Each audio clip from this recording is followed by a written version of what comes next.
এসআইআরের form fill আপের যে পদ্ধতি, এটা একটা ফর্ম আমি দেখাচ্ছি না এখানটায়।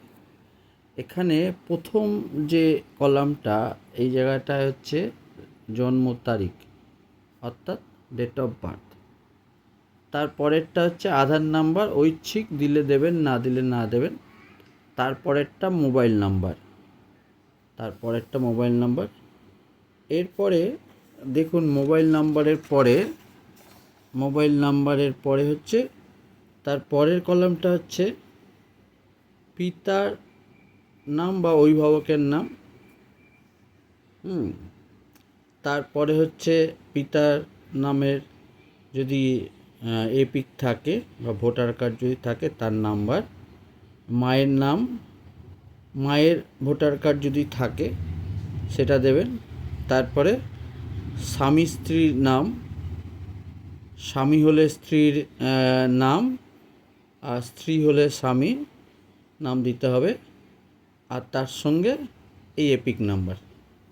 এই জায়গাটা আসুন, এবারে যাদের ধরুন নিজের নাম 2002 সালের জনগণনায় ছিল, সেখানে এই কলামটা হচ্ছে তার নাম, তার এপিক নাম্বার মানে ভোটার কার্ডের নাম্বার। এরপরে হচ্ছে তার আত্মীয়ের নাম বলতে এখানে বোঝাচ্ছে ভোটার কার্ডে তার যে রিলেশন লেখা রয়েছে সেইটা, তার নাম। একটা ভোটার কার্ডে আছে দেখুন আপনার ওয়াইফ অফ বা ডটার অফ, সন অফ, এবার তার নাম এবং তার সঙ্গে তার রিলেশন, ফাদার, মাদার, হাজব্যান্ড, তার সঙ্গে তার ওই সময়ের জেলা, কোন রাজ্য, ওয়েস্ট বেঙ্গল, এবং কোন বিধানসভা, সেই সময়ে বিধানসভার নাম। এবং তার এবারে সেই যে ভোটার যার ফর্ম ফিল আপ করছে, তার এখানে পড়ছে আপনার বিধানসভা, 2002-এর বিধানসভা, তার সঙ্গে হচ্ছে আপনার অংশ, পার্ট নাম্বার, এখানে সিরিয়াল নাম্বার। এটা হয়ে গেল এই ওপর দিকের এইটা, প্লাস এইটা হলো যার ভোটারের ফর্ম, তার যদি 2002 সালে নাম থাকে। এবারে তার নাম যদি না থাকে 2002-এর, সেক্ষেত্রে তার নাম এখানে হবে। এবারে এখানে হবে আত্মীয়ের নাম, মানে মা, বাবা, ঠাকুরদা, ঠাকুমা, মা, বাবা, ঠাকুমা, এটাই আসবে। তাহলে যদি ধরো বাবার নাম, এখানে আত্মীয়ের বিবরণ বাবার নাম, বাবার এপিক, বাবা বা মার নাম বা ঠাকুরদা ঠাকুমার তার নাম, তার এপিক নাম্বার। এবারে এই বাবা যদি হয়, তার যে রিলেশান, সেই তার ভোটার কার্ডে তার যে রিলেশান লেখা রয়েছে, সেই তার আত্মীয়ের নাম। ধরুন এখানে আপনি বাবা দিলেন, বাবার পাশে লেখা আসবে সন অফ, রয়েছে কোনো তার ঠাকুরদার নাম লেখা রয়েছে, তাহলে সেইটা হবে। এখানে হবে সম্পর্ক বলছে আপনার সঙ্গে তার সম্পর্ক, ফাদার। এবারে হচ্ছে জেলা, সেই জেলা 2002 সালে কোন জেলায় ছিলেন, তার সেই রাজ্য, ওয়েস্ট বেঙ্গল হোক বা অন্য রাজ্য হোক। বিধানসভা ক্ষেত্রের নাম, ধরুন যে বিধানসভা ক্ষেত্র আপনার 2002-এর ওপর দিকেই থাকবে বিধানসভা ক্ষেত্রের নাম, তার এটা হচ্ছে বিধানসভা ক্ষেত্রের নাম্বার। এই ডান দিকটা থাকবে, এই ডান দিকে থাকবে বিধানসভা ক্ষেত্রের নাম্বার, এবং এই হচ্ছে অংশ, পার্ট, এখানে সিরিয়াল নাম্বার।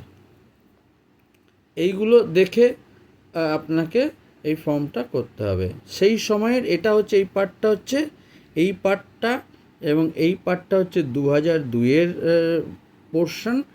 এটা যদি যে ভোটার, তার যদি 2002 সালের নাম থাকে, তার ডিটেলস দিতে হবে। এবং তার ফর্মে এই জায়গাটা আপনাদের কনফিউশন হতে পারে, আত্মীয়ের নাম মানে আপনার ভোটার কার্ডে যে আত্মীয়ের নাম লেখা রয়েছে এবং তার সঙ্গে তার রিলেশান। এইখানে আত্মীয়ের নাম বলছে, এখানে হচ্ছে আত্মীয়ের নাম প্রথম দিয়ে শুরু হবে, তারপরে তার এপিক নাম্বার এবং আত্মীয়ের যে আত্মীয় যেখানে ভোটার কার্ডে লেখা আছে সেই আত্মীয়র নাম এখানটায় হবে এবং যে নির্বাচক মানে যে ভোটার তার সঙ্গে এই যে প্রথম আত্মীয়র যে রিলেশান সেটা এখানে হবে।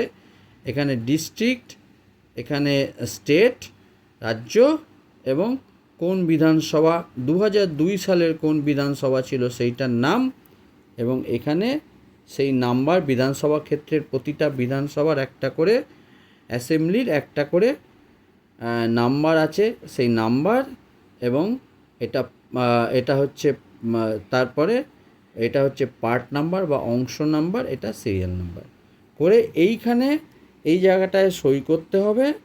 যদি সে সই করতে না পারে তার বাড়ির লোক সাইন করবে, বাড়ির লোক সাইন করে, যে যদি বাড়িতে না থাকে তার এই জায়গাটায় সই করে এবং তার সঙ্গে তার রিলেশানটা লিখতে হবে।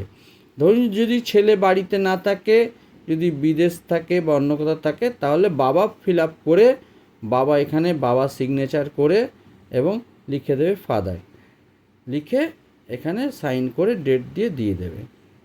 ঠিক আছে, এইভাবে ফর্মটা ফিল আপ করতে হবে।